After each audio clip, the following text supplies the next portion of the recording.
Hello, beautiful souls. I'm Rafe, co-author of the upcoming The Book of Eon and an intuitive holistic life coach.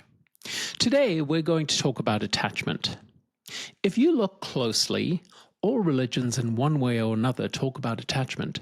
I find this commonality to be really interesting and worthy of looking at more closely to see what each religion has to say.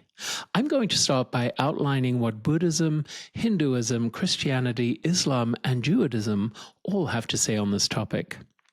The one thing that you will notice is that in one way or another, each warns against attachment, for attachment can lead us to lose our connection to God. Let's dive a little deeper, and at the end of this video, I will share my thoughts on what I consider to be the most deadly attachment of all. According to Buddhist teachings, attachment is a root cause of human suffering because it creates a dependency on impermanent things to achieve happiness, security, or self-worth. The Buddhist teaching says that attachment is directly tied to the Four Noble Truths, which are the foundation of all Buddhism. The first of the truths of Buddhism is suffering. Buddhism acknowledges that suffering is an inherent part of life due to the impermanent nature of existence. Suffering comes in many forms, from physical pain and emotional distress to more subtle existential dissatisfaction tied to grieving or ignorance. The purpose of understanding this truth is not to dwell on the suffering, but to inspire individuals to pursue the path of wisdom that leads to the cessation of suffering and ultimately to enlightenment. The Buddha outlined an eightfold path as a practical means to overcoming attachment leading to enlightenment. The path involves right understanding, right intention, right speech, right action, right livelihood, right effort, right mindfulness, and right concentration. There are various types of attachment in Buddhism. The first attachment is to sensual pleasures, craving sensory experiences such as pleasure, comfort, and enjoyment.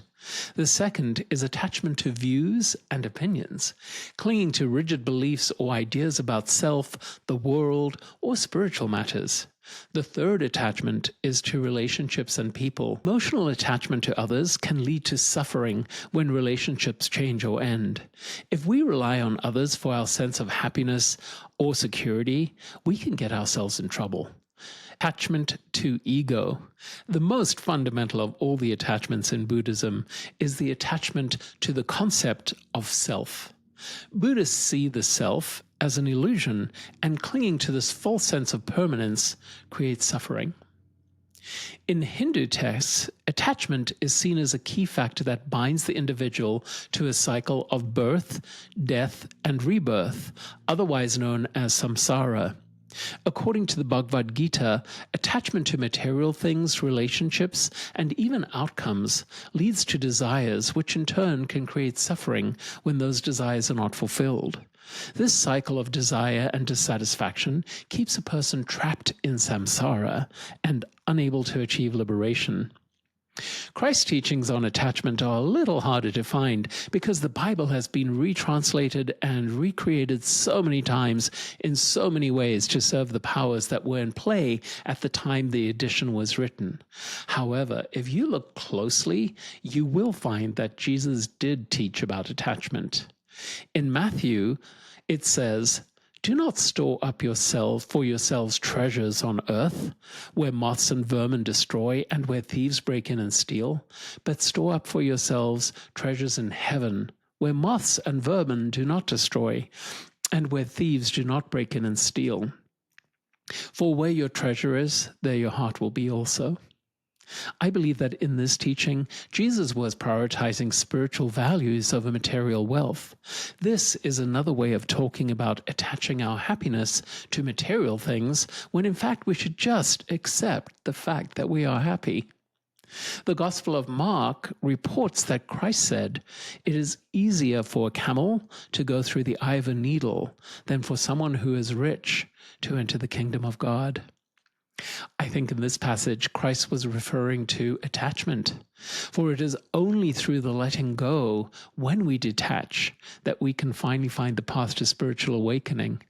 not only detaching from riches, but also letting go of our attachment to ego. In Matthew, Christ said, "Therefore, I tell you, do not worry about your life, what you eat or what you drink, or about your body, what you will wear. Is not life more than food, and the body more than clothes? But seek first the kingdom and his righteousness, and all things will be given to you as well." Again, I think in this passage that Christ refers to attachment as something that keeps us from experiencing God in spirit.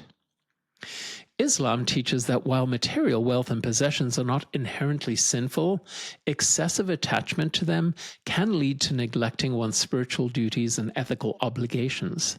The Quran encourages believers to avoid being consumed by materialism and to the temporary aspects of life on earth.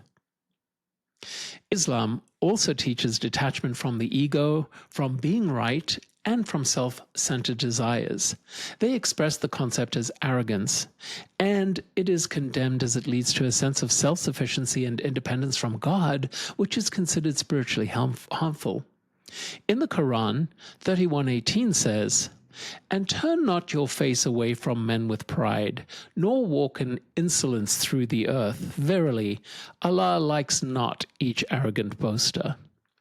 This specific verse speaks against pride and arrogance, reminding believers that they should maintain humility and recognize their dependence on Allah. Detaching from ego helps a person remain humble, spiritually aware, and connected to others with compassion and empathy. Judaism teaches that one should not become overly attached to possessions. Wealth is seen as a blessing from God, but excessive attachment to it can lead to greed, selfishness, and neglect of spiritual responsibilities. The Torah and later rabbinic teachings encourage a more moderate relationship with material things, emphasizing generosity and ethical responsibility. In Jewish teachings, excessive attachment to personal desires or appetites is seen as something that can lead to sin or ethical failure. The Hebrew Bible and rabbinic literature warns against the dangers of indulgence and emphasizes the need for self-control. And once again, in Jewish teachings, there is a focus on the danger of attachment to ego and to pride. The idea of humility is central to Judaism, and the tradition encourages people to avoid getting overly attached to their own sense of self-importance or achievements. So often we attach our happiness to certain outcomes. This puts us in a cycle of if only I had a house, if only I had the perfect job, if only I could win the lottery, if only I could find the perfect husband, if only I could find the perfect wife.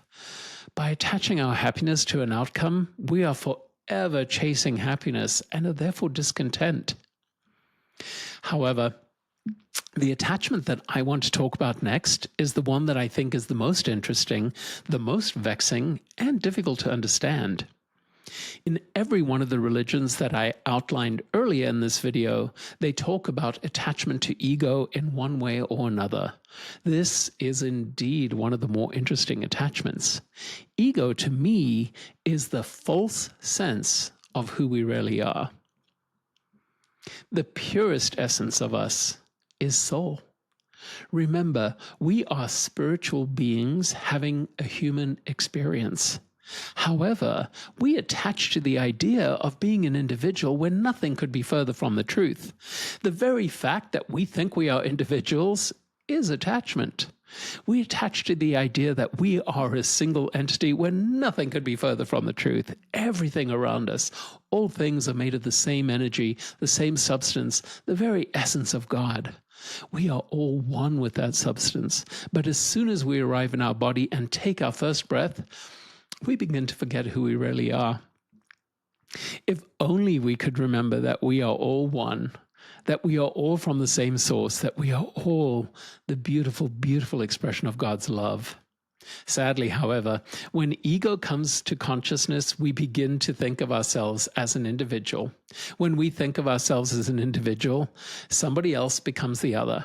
And once we have established the idea of the other, we begin to judge. We look to somebody else and then we have an opinion about how they're living their life or their circumstances or who they are or what they're doing. The universe's joke on us is that by judging others, all we are doing is judging ourselves. After all, if we are all of the one, if we are all the essence of God expressed in the most perfect, beautiful way, then when we look at another and we judge them, are we not judging ourselves and judging God? Remember Matthew 7, verse 1 and 2. Judge not, that you not be judged. For with the judgment you pronounce, you will be judged, and with the measure you use, it will be measured on you. There are many ways to interpret what Jesus said in this passage. To me, I read it from this perspective of the truth that I have come to know about who we are. I know that we are all the beautiful expression of God's love, and when Jesus said, "Judge not, that you be judged," I think he's talking about us all being of the source, of the God, of the one. So how can you not see that by passing judgment on another, you are indeed judging God and judging yourself, because we are all one. Once we begin to recognize that ego is what it is, the illusion that we are separate from God, we can begin to look at the world with new eyes and humility and awe and wonder at the beauty of all creation all around us and the wonder of the beauty of God itself. I hope that you have a beautiful, beautiful day. And don't forget that if you would like to know more about my views on spirituality, please subscribe to this channel. Feel free to comment below and let me know what you think.